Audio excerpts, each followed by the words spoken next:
सद्गुरूची मूर्ती. पुढचं आपल्याला काही बाकीचं घ्यायची गरज नाही. पुरविती आरती शिष्याची, शिष्य परंपरा, गुरु शिष्य परंपरा, महाराजांची महाराष्ट्रभर असलेली शिष्य परंपरा, ठाकरे बाबांची. हे काही तुम्हाला वेगळं सांगायची गरज नाही. अनेकांना तारलं तरतील ही किमया आहे त्यांच्याकडं. अजून सांगू, ते आपल्या जीवनाचे नावाडी आहे. नौका पैल तीराला कशी न्यायची, वल्ले कसे आणायचे त्यांनाच माहिती. आपण अनाथ, आपल्याला अज्ञान आहे, माहित नाही. पण ज्या दिवशी तुम्ही हे सगळं कराल त्या दिवशी तुमच्या जीवनामध्ये बदल होईल. आणि जगद्गुरु तुकोबराय तो बदल माझ्या जीवनामध्ये आता झाला. आणि झालेला बदल समाजाच्या समोर मांडताना जगद्गुरु तुकोबरायांनी अनुभूती अभंगाच्या पहिल्या चरणात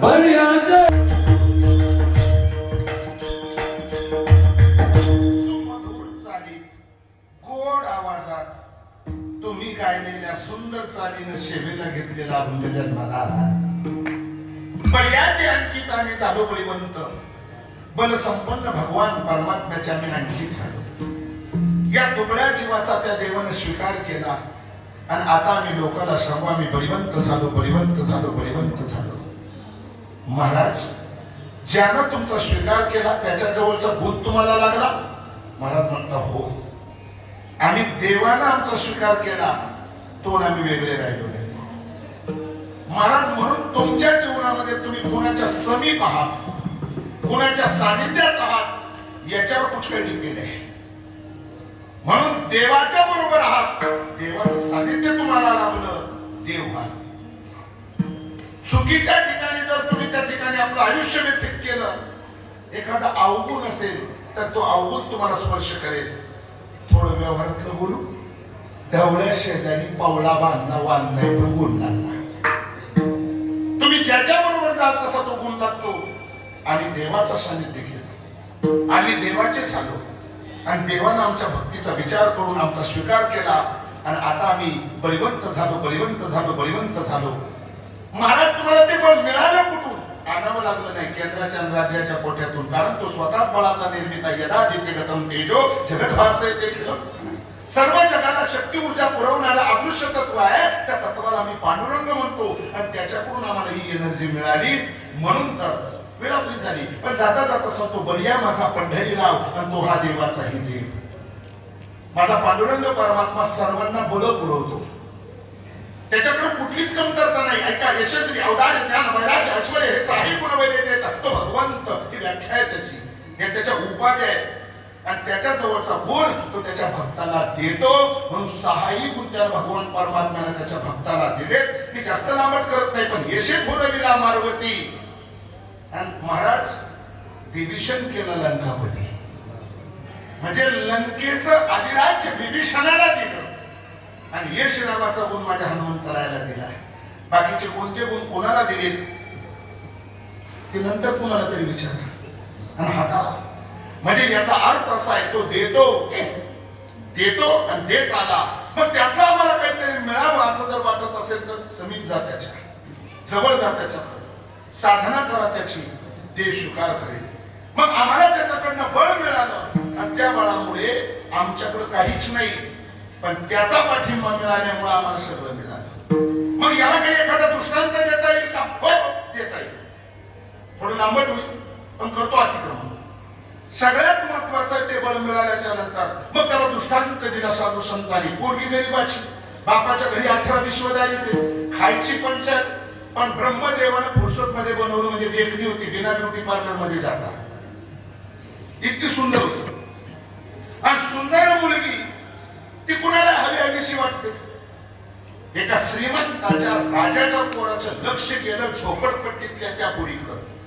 आणि त्याला असं वाटलं की राणी बनून जर माझ्याकडे आली तर आनंदानं सांभाळ करेल मी तिचा आणि तिच्या जीवनाचं सोनं होईल.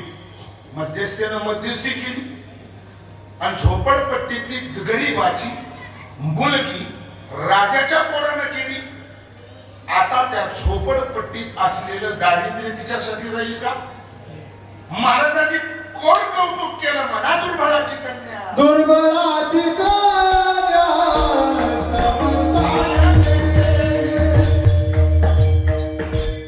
हा कोण दृष्टांत दिला महाराज?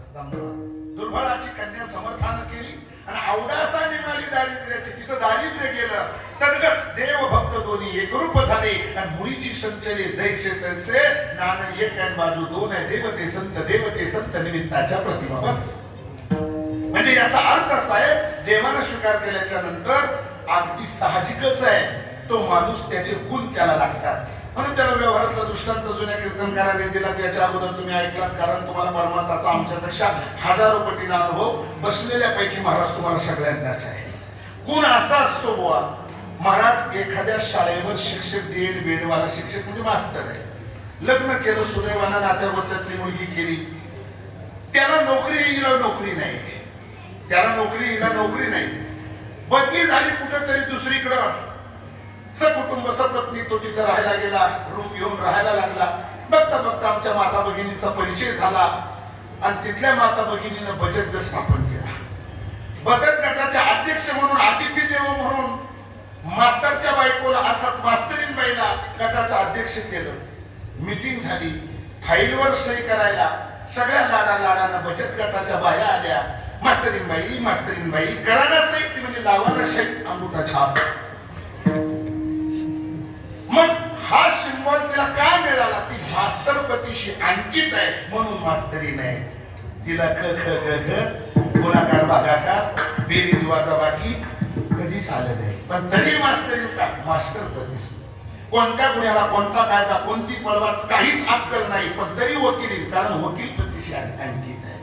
कोणत्या रोगावर कोणती कॅप्सूल, कोणतं टॅबलेट, कोणतं सलाईन काहीच माहित नाही, पण डॉक्टर पतीशी अंकित आहे. डॉक्टरीन नाही. ज्याच्या अंकित वाहत त्याचा गुण त्या ठिकाणी लागतो. पण याचे अंकित आम्ही झालो बळीवंत. मग आम्ही त्या ठिकाणी बळ मिळवलं, पण त्या बळावर तुम्ही काय पुरुषार्थ केला? मग त्यांनी पुरुषार्थ सांगितला तो दुसऱ्याच्या.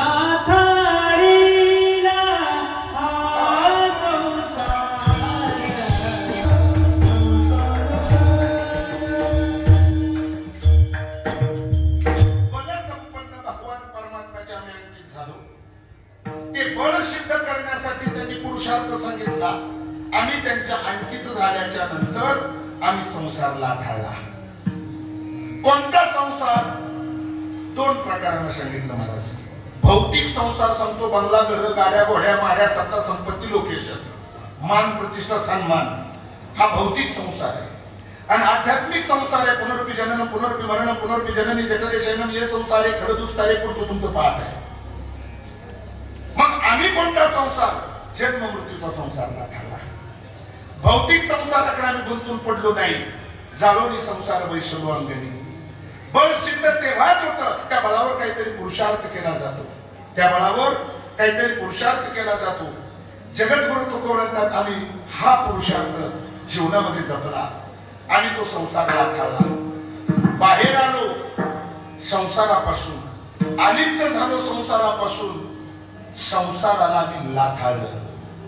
महाराज, संसारावर आम्ही मात केली. आम्ही बळीवंत आहे, पण सुराचं सुरत्व हे बोलण्यातून सिद्ध होत नाही.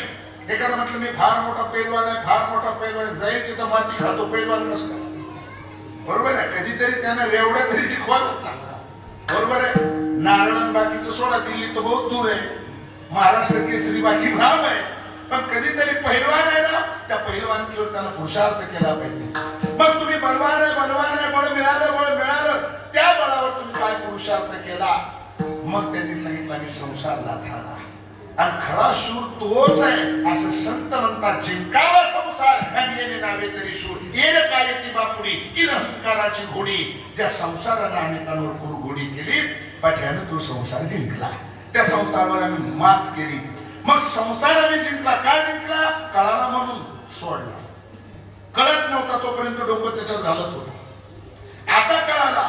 कोणी सांगितलं? आत्मदेव नावाचा ब्राह्मण आपल्या गोकर्ण नावाच्या पुत्राला भागवतामध्ये गोड दीक्षा देतो आणि तो सांगतो, बेटा असारो करो संसारो दुःख रूपी विमोह का. या संसारानं आजपर्यंत कोणाला काळी मोडून सुख दिलं नाही, आणि त्याच्यात तुम्ही सुखाची अपेक्षा जर करत असाल तर ते कसं काय शक्य आहे? समुद्र किती उपसल्याच्या नंतर, किती खोल गेल्यावर तुम्हाला गोड पाणी लागेल? संसार तसाच आहे. संसार खारटच आहे. संसार वाईटच आहे. संसार तिखटच आहे. त्याला गोडपणा तेव्हाची, त्याला माधुर्य तेव्हाची ज्या दिवशी त्याला सोडून तुम्ही परमात्मिक स्टँडवर या 35 वर्षातल्या सप्ताहात माझ्या तरुणाईसारखी इथे याल, त्याचा गोडवा काहीतरी वेगळाच असेल, त्याचा रसस्वाद तुम्ही घ्याल आणि स्वतःला विसरून म्हणाल आशोयचा पोटी आठवची नाही तेही चली तेही भोगू दशा. महाराज म्हणता हा रसस्वाद चालण्यासाठी हा संसार आम्ही लाथाळला. पण संसार लाथाळला हे बोलण्यासारखं सोपं आहे का हो? त्याग वेगळा वैताग वेगळा. शब्द जवळचीच आहे समाधान महाराज. त्याग वेगळा वैताग वेगळा.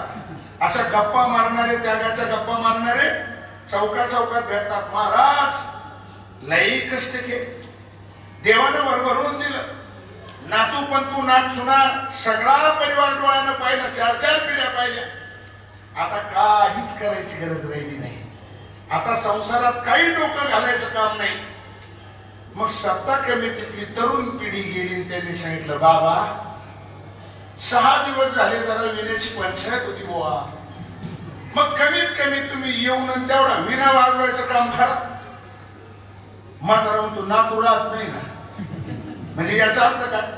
अजून संसार सुटत नाही एवढं असलं तरी भय वाटे परी न सुटे संसार. हा संसार सुटत नाही म्हणजे याचा त्याग नाही. वैतागून सोडणारे असे अनेक असतात. जुन्याच लोकांचा दृष्टांत सांगतो. 4-5 पोरं म्हाताऱ्याला, आणि महाराज 4-5 पोरं म्हाताऱ्याला, पण म्हाताऱ्याला बिलिंग. पोराला कधी कोणाकडे जाऊ द्यायचं नाही, सप्त्यात येऊ द्यायचं नाही, हरिपाठात येऊ द्यायचं नाही, वर्गणी द्यायचं नाही, काय नाही फक्त मग चूस होता विचार. आणि शब्द सुद्धा त्याचे विचित्रच होते. ते पोरांना असं टोमणीवरून बोलायचं, मी कसं कमवलं, तुम्हाला काय उदरपट्टी करायला काय लागतं, मी कसं कमवलं, कष्ट करून पहा मग तुम्हाला कळेल, मी गेल्यावर तुमचं कसं होईल, मी गेल्यावर तुमचं कसं होईल. 5 पोरं होती. 5ला शेवट नंबरचं जे होतं ना 5वं कैलास महाराज, ते आगाव होतं. म्हणून बरेच अनुभवी लोक म्हणतात शेवटचा आगाव असतं. मला एकटंच आहे त्याच्यामुळे नाही माहिती. सगळ्यात महत्वाचं म्हणजे शेवटचा आगाव असतं. आणि मग शेवटचा आगाव असतं म्हटल्याबरोबर ते शेवटचं बोललं, बाबा जेव्हा हे गावातले सगळे तरुण वाढायला, स्वयंपाक बनवायला, सगळ्या कामाला पुढे, आणि आपल्या घरात आम्हाला कोणालाच तिकडे जाऊ देत नाही तुम्ही. असं काय करता, मी गेल्यावर कसं होईल, मी गेल्यावर कसं, आणि एकदाचे मराच आणि एकदाचे जाच, काय व्हायचं ते वाहू द्याच. असं म्हणल्यावर म्हाताऱ्याच्या लय नाकावर राग होता. शेंड्यावर लय राग आला म्हाताऱ्याला. माझ्या घरात माझा अपमान, माझ्या घरात माझा अपमान, मला तुम्ही बोला. आणि जे म्हातारा मला आता मरत घरात थांबणार नाही. पेटीवर कुठे यात्राची, बांगड्याची, काव्य, टोपी, खरं पिढ्याचे काढ्या, काढ्याची पेटी वगैरे, चुना सगळं काय असं घेतलं आपल्याला निघाल समाधान महाराज. पण संसाराचे लोभी माणसं बोलतात तसे वागत नाही कधीच. त्यास एक पाऊल उमऱ्याच्या बाहेर टाकला, जाणार 4 पोरं बिचारी भाऊक होते. ते म्हणायचे दादा असं नका करू ना, पप्पा असं नका करू ना. महाराज त्याला रावण्या करायची, पण ते पोरांना जाणार मरत येणार नाही. हे 5व्या नंबरचं त्याला हिंग लावायलाच गेलं नाही. याला माहित होतं. ते म्हणले आपण लहानची मोठी ह्याच घरात झालो, हा कटपुतलीचा खेळ, हा दादागिरी आपल्या समोर करतो, म्हातारीच्या समोर आईस्क्रीम होतो. याचं म्हातारी पुढं काय करते. आज 35 वर्ष झाली तरी वर्गणी देताना तिला विचारल्याशिवाय याचा पैसा सुटत नाही. आणि हा उमरा ओरडून जाईलच कसा. मग ते म्हातारीकडे गेलं मागच्या दर्जानं, मला आई म्हातारं चाललं, राजूवरून चाललं, ते निघालं, ते म्हणा मरत परत घरात येणार नाही. म्हातारी म्हणली बाबा तुम्ही काल तुमच्या बापाने नादाला लागायचं, तुमच्या बापाचा स्वभाव तुम्हाला माहित नाही का, एक वेळेस इसतो हातात धरा पण तुमच्या बापाची कोण नादाला लागावं का. अरे मीच कशी काय नांदले, माझ्या जागेवर दुसरी असती तर पहिल्याच मला म्हणले तू कशी नांदली, कशी राहिली, काय बाकीचं सगळं सोडतो, निघून चालला, त्याला पहिल्यांदा बघ. म्हातारी म्हणजे गेला असता पण मोदीचे 2000 त्याच्याच नावावर येते ना. मग आता ही सगळीच आवक फुटून जाईल, म्हाताऱ्याला आणलं पाहिजे. म्हणजे तू चल पहिलं. म्हातारी पलीकडच्या दरवाजाशी पुढून आली. अनिल महाराज म्हाताऱ्याशी शब्दानं सुद्धा म्हातारी बोलली नाही. 70-75ची तोंडावर सुरकुट्या पडलेली, कमरेत वाकलेली, 2 धानकं एकत्र नेसलेली जखाड म्हातारी, अनुभव संपन्न म्हातारी. म्हाताऱ्याच्या फक्त अशी 50 फुटावर पुढे दरवाजातून अशी अंगणात उभी राहिली आणि काहीच बोलली नाही. देवा शपथ काहीच नाही. निस्ती म्हाताऱ्याच्या नजरेला नजर भिडवली. जो म्हातारा 4 पोरांना रेटाना ना कैलास महाराज, तो म्हातारीच्या नुसत्या नजरीत 50% ढिला पडला. कमी नाही समजायची यांना. 50% ढिला पडला. मग म्हातारी म्हणली, काय हे या वयात तुम्हाला शोभत तरी का? गावात तमाशा करत्या का? भावबंधाला हसू करत्या का? लोकांना पोरं करता पोरं होत नाही. कोण गुजरातला गेलं, कोण कुठे गेलं, हात घेऊन आलं, नारळ घेऊन आलं, येणारे मेले, पोर नाही झाले. आणि आपल्याला वाणी तिने देवानं 4-5च दिली. आपल्याच पोरांना आपल्या मांडीवर टिंब केलं म्हणून मांडी कापायची असली का? जीवदाताने चावीने कोणी बदनीशी पाडली. म्हातारीनं असे उपदेश केले म्हाताऱ्याला आणि असा दोष भरला. म्हाताऱ्या शब्दानं नाही बोलला. हा कटपुतलीचा खेळ म्हातारीद्वारे तिने आबावला नाचतो. तर म्हणला, अरे येडे तू कशाला स्वयंपाक करता ही मी तर खरंच चाललो होतो का? दुसरा म्हातारा घरा संसाराला कारण सोपं आहे. महाराज म्हणतात, जो संसार अनेकांवर कुरघोडी करून बसला, लाथाळीला संसार आणि केला शेर उर्मीचा मार. 6 उर्मी मारल्या, काम, क्रोध, मद, मत्सर, धर्म, अहंकार, 2 मनाच्या 2 प्राणाचे, एखादा ऊर्ध्व 6 उर्मी मारल्या. आणि आता बाकी आम्ही त्याच्या पलीकडे आलो. आनंदाचे डोही, आनंद तरंग, आनंदाचे अंग, आनंदाचे या वृत्तीवर आरूढ झालो. महाराज मग तुम्ही इतके फ्रेश आणि नाराज, आम्हाला सुद्धा हा आनंद मिळवायचा आहे. काय केलं पाहिजे? आनंद घन प्रभू परमात्म्याकडे गेलं पाहिजे. मग त्याच्यासाठी रीत कोणती वापरली? महाराज जन तन धन